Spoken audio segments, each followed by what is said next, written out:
Assalamualaikum warahmatullahi wabarakatuh. Halo teman-teman, perkenalkan nama saya Nafila Putri Ariandi, NIM 4622053.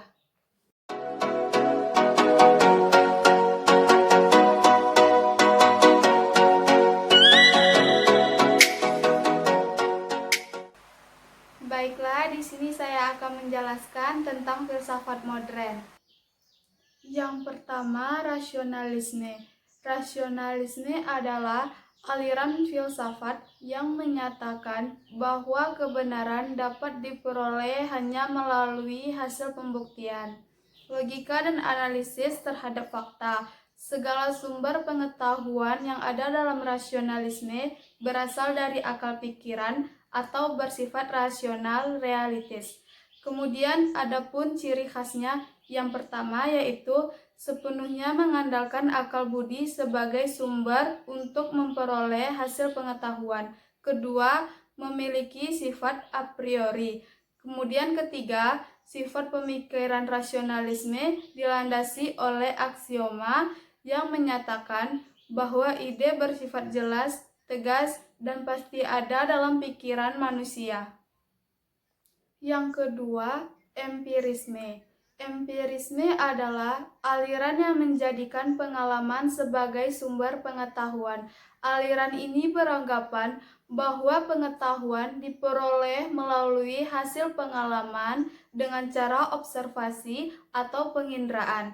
Kemudian adapun ciri khasnya yaitu yang pertama, teori makna. Teori makna yaitu teori yang menyatakan asal-usul pengetahuan seperti asal-usul ide atau konsep. Yang kedua, teori pengetahuan.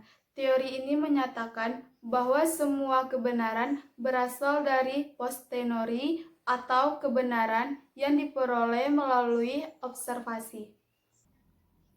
Yang ketiga, kritisisme. Kritisisme yaitu filsafat yang memulai perjalanannya dengan terlebih dahulu menyelidiki kemampuan dan batas-batas rasio.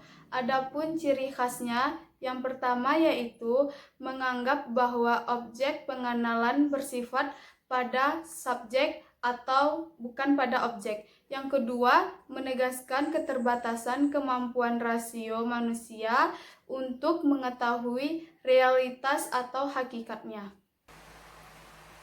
Yang keempat, idealisme. Aliran filsafat idealisme merupakan suatu aliran filsafat yang mengagungkan jiwa. Pertemuan antara jiwa melahirkan suatu angan-angan yaitu dunia ideal. Yaitu ciri-ciri khasnya yang pertama, bangga dengan diri sendiri. Yang kedua, penuh dengan inspirasi. Yang ketiga, memiliki hati yang tulus. Keempat, teguh pada pendirian. Yang kelima, positivisme. Positivisme adalah aliran filsafat yang menyatakan ilmu alam sebagai satu-satunya sumber pengetahuan yang benar dan menolak semua aktivitas yang berkenaan dengan metafisik. Ciri-ciri khasnya yang pertama yaitu objektif, yang kedua fenomenalisme, yang ketiga nominalisme, yang keempat reduksionalisme, yang kelima naturalisme, yang keenam mekanisme. Yang keenam, evolusionalisme.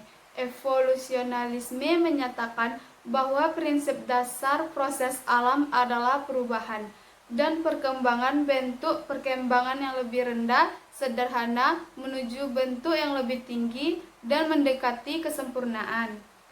Adapun ciri-ciri khas yang pertamanya yaitu memerlukan waktu yang cukup lama, yang kedua perubahan kecil yang muncul, yang ketiga bertahap dan berkesinambungan, yang keempat terjadi dengan sendirinya.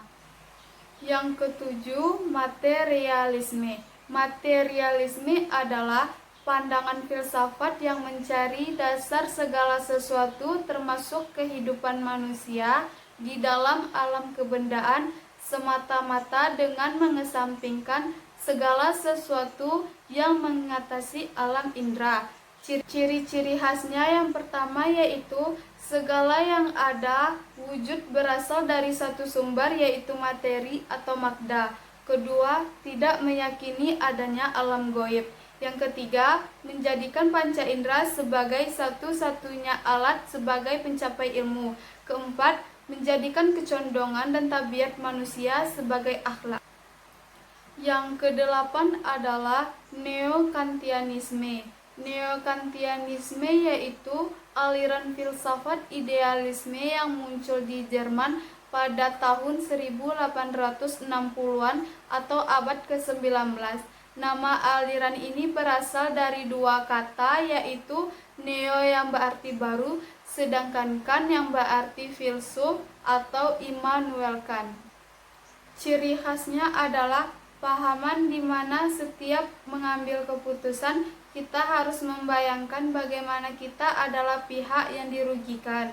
Pahaman ini juga menjelaskan bahwa bila dilakukan sesuatu tindakan, maka tindakan itu dilakukan tanpa memperhatikan kepentingan orang. Kesembilan, pragmatisme. Pragmatisme yaitu aliran filsafat yang berpandang bahwa kebenaran sesuatu ialah apakah sesuatu itu memiliki kegunaan bagi kehidupan nyata. Ciri khasnya yang pertama yaitu memusatkan perhatian kepada hal-hal dalam jangkauan pengalaman indah manusia. Yang kedua, apa yang dipandang benar adalah apa yang berguna atau yang berfungsi bagi manusia. Yang ke-10, filsafat hidup, yaitu aliran filsafat yang lahir dari akibat reaksi adanya kemajuan ilmu pengetahuan dan teknologi yang menyebabkan industrialisasi semakin pesat. Hal ini mempengaruhi pola pemikiran manusia. Peranan akal pikir hanya digunakan untuk menganalisis sampai menyusun sampai invensi baru. Bahkan alam semesta pun atau manusia pun dianggap sebagai mesin yang tersusun dari beberapa komponen dan bekerja sesuai dengan hukum-hukumnya.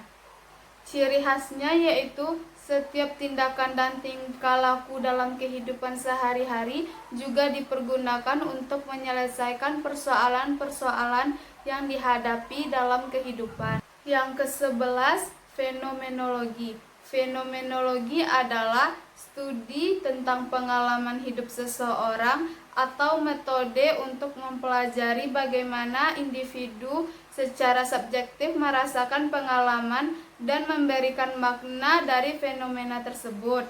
Ciri-ciri khasnya yang pertama yaitu mengacu pada kenyataan, yang kedua memahami arti peristiwa yang berkaitan dengan orang-orang yang berada dalam situasi tertentu. Yang ke-12, eksistensialisme, yaitu aliran yang menekankan pada manusia, di mana manusia dipandang sebagai suatu makhluk yang harus bereksistensi, mengkaji cara manusia berada di dunia dengan kesadaran. Ciri-ciri khasnya yang pertama, menolak untuk dimasukkan ke dalam aliran filsafat tertentu. Yang kedua, hak mengakui adikuasa sistem filsafat dan ajaran keyakinan agama. Yang ketiga, sangat tidak puas dengan sistem filsafat tradisional yang bersifat dangkal, akademis, dan jauh dari kehidupan. Yang ke-13, neotomisme. Neotomisme adalah suatu gerakan pemikiran filosofi teologis yang menghidupkan kembali pokok pemikiran Thomas Aquinas pada abad 19 hingga mencapai puncak perkembangannya pada pertengahan abad ke-20. Ciri-ciri khasnya yaitu memberikan tafsir sesuai dengan keadaan zaman. Dari 13 macam filsafat modern tadi, saya sudah menjelaskan satu-satu pengertian serta ciri-ciri khasnya. Semoga apa yang saya sampaikan tadi ilmunya bisa bermanfaat bagi teman-teman semua. Hanya itu yang dapat saya sampaikan tentang materi filsafat modern. Saya akhiri dengan Assalamualaikum warahmatullahi wabarakatuh.